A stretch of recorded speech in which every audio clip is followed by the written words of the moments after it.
Okay, it is Tuesday, October 12th, 2021. It's 68 degrees Fahrenheit. I'm here at the Scott Joplin home.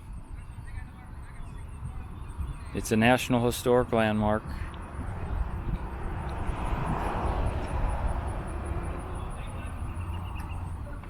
He's the king of ragtime. He is one of the all-time greats. National Historic Landmark, it signifies outstanding historical significance. There's a National Register of Historic Places, there's city landmarks and all that. National Historic Landmarks are the best of the best. There's only 37 in the state of Missouri. The Gateway Arch is one.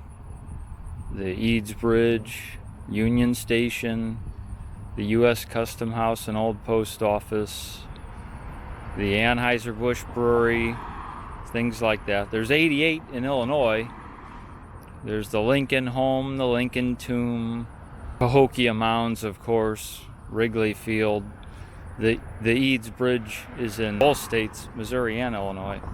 So we have a rich history of music here in St. Louis. We had William Christopher Handy, the father of blues, who in the early 1900s wrote the St. Louis Blues, which is played before every St. Louis Blues hockey game. We had Chuck Berry, the father of rock and roll. We've had countless people, Miles Davis in jazz from the Metro East, Ike and Tina Turner, and on through Sheryl Crow, Nelly, The Urge. We are about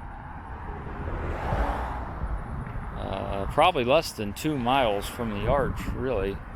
You can see the arch.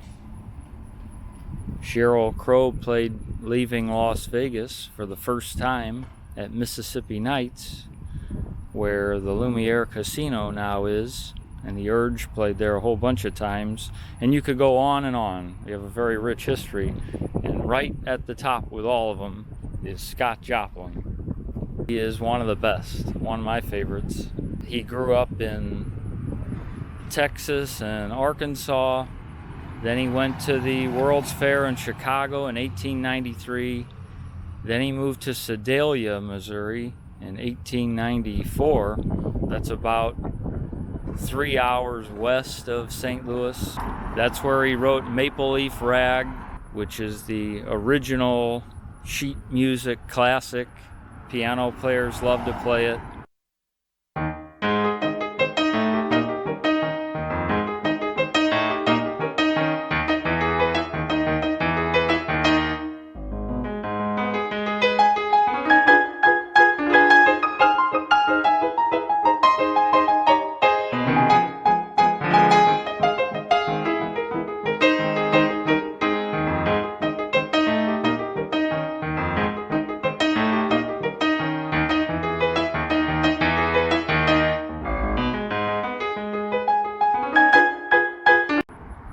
And right here in this building, he wrote Elite Syncopations, which is one of my favorites.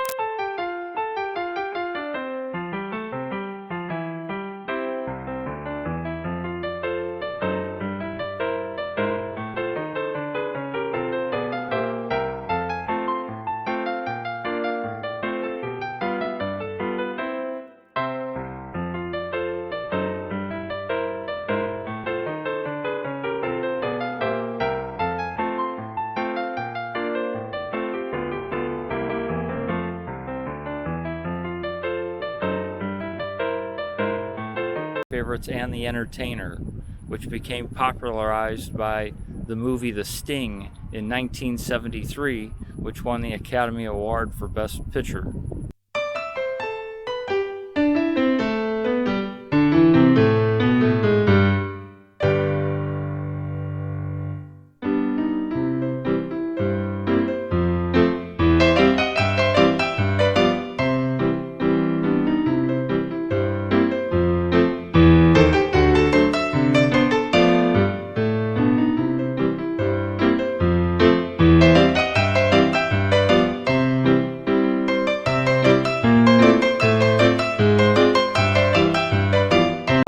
He lived here for a couple of years between about 1901 and 1903. That's where he wrote Elite Syncopations and The Entertainer. Some of his most famous stuff was written here.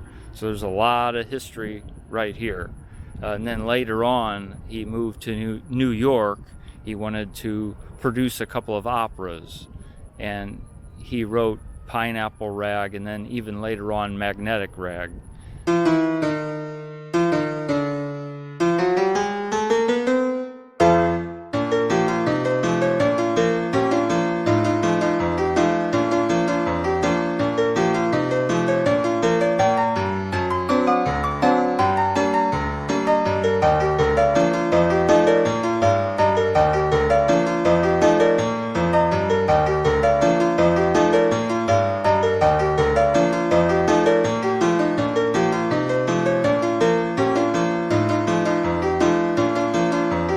All of his stuff is good. If you find someone who can play the piano and play Scott Joplin songs, you've got a party then. She won't let me take video in there, so I'm gonna do this video a little bit different this time.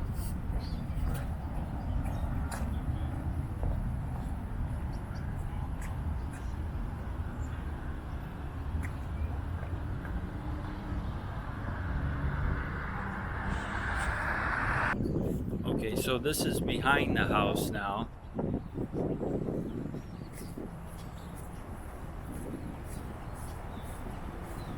And his room most likely would have been up there on the second level. In that corner there would be his window.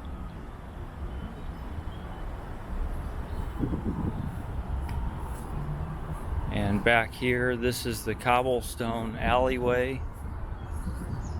They actually did a project here in 2006, and they actually did excavations and more research to learn more about this area. There were row houses along here, which were used as boarding houses for women right along the street over there, and there would have been sheds right here and ash pits along here. So there were a lot of Irish and German immigrants in like the mid 19th century, and then it started becoming more African American around the turn of the century when Scott Joplin lived here. These row houses were demolished in the 1960s. So, but they would have been along there, along the street there. They were originally boarding houses for women who were single, divorced, or widowed. And then they became some businesses, a beauty parlor and some other business shops before they were demolished in the 1960s. So this is the cobblestone alleyway behind the home.